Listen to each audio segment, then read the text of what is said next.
La Bible déclare, écoutons la fin du discours, crains Dieu et observe ses commandements. Car le Seigneur amènera toute œuvre à jugement, au sujet de ce qui est caché, que ce soit bien ou que ce soit mal. Jonas a crié, il a fui la présence de Dieu, et il ne savait pas qu'il est entré seulement à aller accomplir la mission que le Seigneur lui avait envoyée.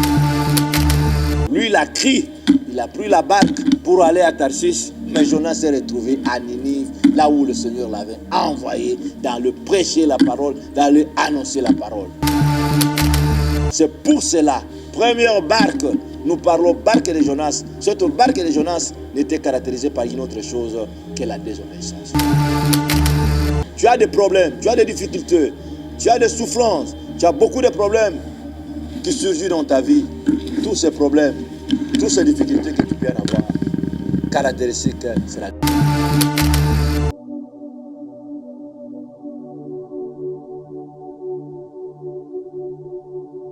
Soyez bénis, peuple de Dieu. Nous sommes dans notre chaîne Jésus-Christ, notre victoire télévision. Que le Seigneur Jésus-Christ vous bénisse abondamment. Vous qui nous suivez de toutes parts, selon la parole de Dieu, la Psaume 68, le verset 21. La Bible nous dit que ce Dieu est pour nous le Dieu de victoire. Et sa parole nous dit, 1 Jean 5, le verset 4, que tout ce qui est né de Dieu, nous, parce que nous sommes nés de Dieu, triomphe le monde. Et cette victoire qui triomphe le monde, c'est notre foi.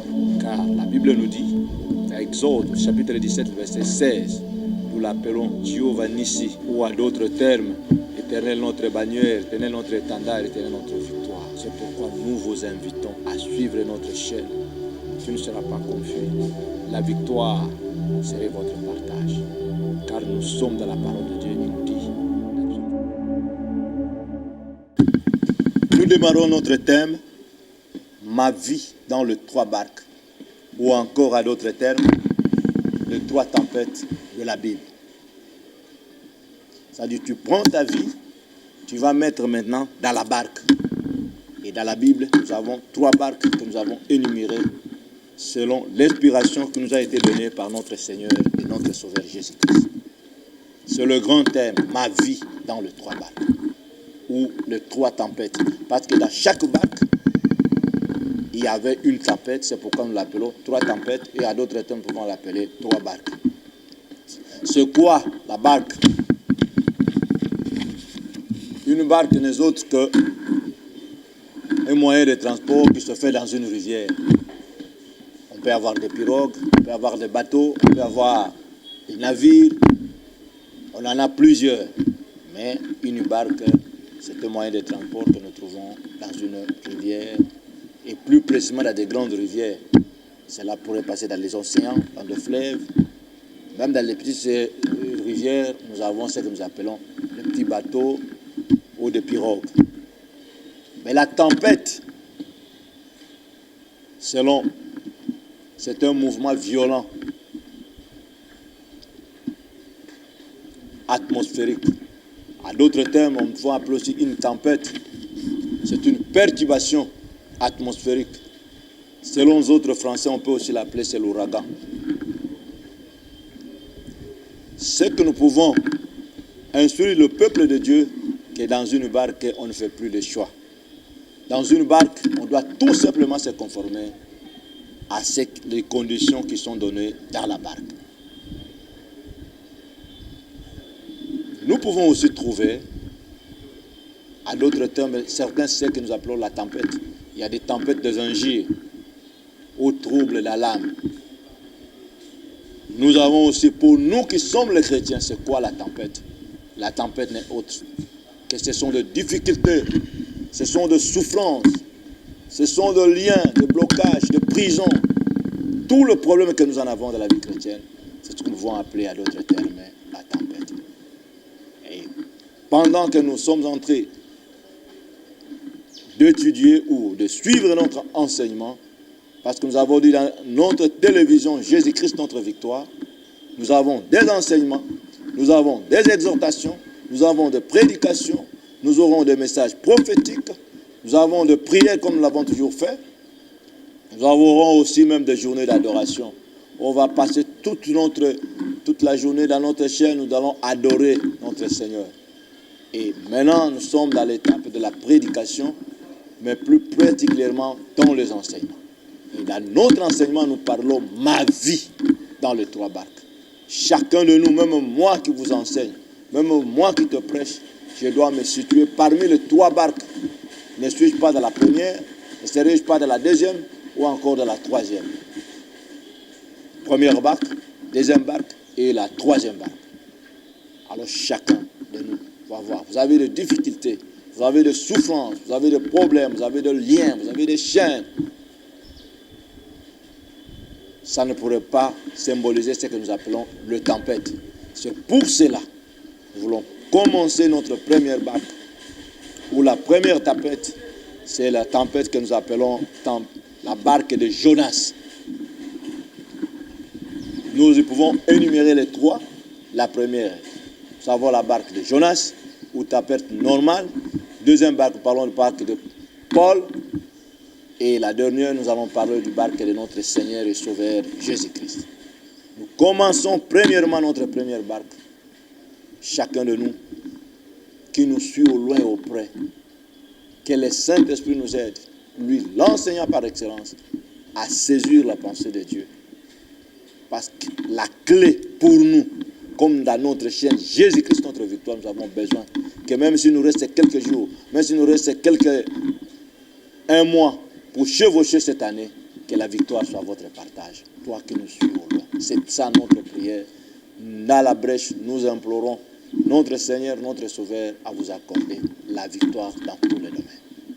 Notre première barque, c'est cette barque que nous l'appelons barque de Jonas. Qu'est-ce qui s'était passé? Nous voulons parler un peu, donner un peu l'historique de ce qui s'était passé avec notre frère, le frère Jonas. Jonas, c'est une créature humaine comme nous. Le Seigneur l'avait donné une mission. Il avait des abominations à Ninive. Et le Seigneur lui avait pour donner un message de repentance pour que le peuple de Dieu puisse se repentir. Jonas avait refusé d'aller là où le Seigneur lui avait envoyé. Il s'est décidé de fuir à Tarsis. Et pendant qu'il fuyait, il s'est retrouvé dans la barque. Et dans cette barque, il y avait une très forte tempête. La tempête qu'on appelle du nom de une tempête normale. Alors on a tout fait pour le faire. On a fait le tirage au sort pour savoir pourquoi ce malheur nous est arrivé. Et pendant ce moment-là, lui, il était allé se cacher dans des barges. On l'a fait sortir. On a dit, on doit savoir qui est à la base de cette tempête, de tout ce que nous sommes en train de connaître. Et il a dit, prenez-moi, jetez-moi dans l'eau. Avec tous les sentiments que nous appelons à l'autre terme les sentiments diaboliques. Les gens ne pourraient pas accepter de le voir mourir. Seuls, ils ont préféré mourir, qu'ils puissent mourir tous ensemble. Il leur dira, prenez-moi, jetez-moi dans l'eau. C'est à cause de moi, Jonas, que tout ce que vous connaissez comme perturbation dans la barque. Alors, ils se sont décidés, après avoir jeté tout ce qu'ils en avaient, parce que quand tu as un Jonas, même de la famille, quand tu as même un Jonas, tu peux te retrouver à mes brebis à cause de la présence de Jonas. Et Jonas a été jeté dans une rivière. À lui jetant dans la rivière, ce n'est pas n'importe qui et n'importe quoi qui doit le prendre. Jonas s'est retrouvé dans un poisson. Ce poisson n'est pas n'importe quel poisson. À l'époque, ceux qui ont trouvé grâce peut-être à étudier en histoire, on a parlé du cours de l'animisme. C'est comme moi, j'ai encore une réflexion dans mon village. À l'époque, on avait un oiseau. Cet oiseau-là, on l'appelait Koudumbak. Cet oiseau quitte le village, peut-être distance de 250 km. Il vient au village, on va chanter pour l'oiseau, on va mettre des damjans de l'alcool de palme, de vin de palme, on va préparer des chèvres, on va préparer des poulains, on va préparer des canards, et l'oiseau mange, il termine à manger, après il va partir. Et il y avait des cérémonies terribles.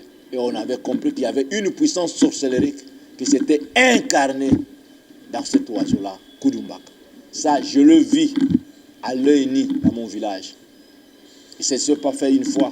Nous avons connu dans des voyages, dans des rivières, nous avons vu des termitières Nous avons vu des maisons en train de descendre. Vous arrivez quelque part où il y a une forte tourbillon. On vous dit on doit jeter des histoires parce qu'il y a une sirène, il y a quelqu'un, une puissance. On ne passe pas là-bas si on ne donne pas, on ne laisse pas quelque chose. Et c'est ce qui se fait à ce temps-là à Ninive. On se retrouvait, comme on a toujours entendu chaque fin du mois, l'arrivée de leur Dieu, Dieu de Ninive. On va voir ce Dieu-là, le poisson qu'on adorait. Comme je parlais dans l'animisme, le poisson va seulement vomir Jonas. Et il est rentré. Il est rentré non pas pour revenir, mais il est parti pour toujours. Et quand Jonas est sorti, il était sorti nu. On est parti informer au roi. Voilà quelqu'un qui est venu prêcher la parole. Il nous a dit qu'on puisse se repentir. Voilà ce qu'il est en train de nous prêcher.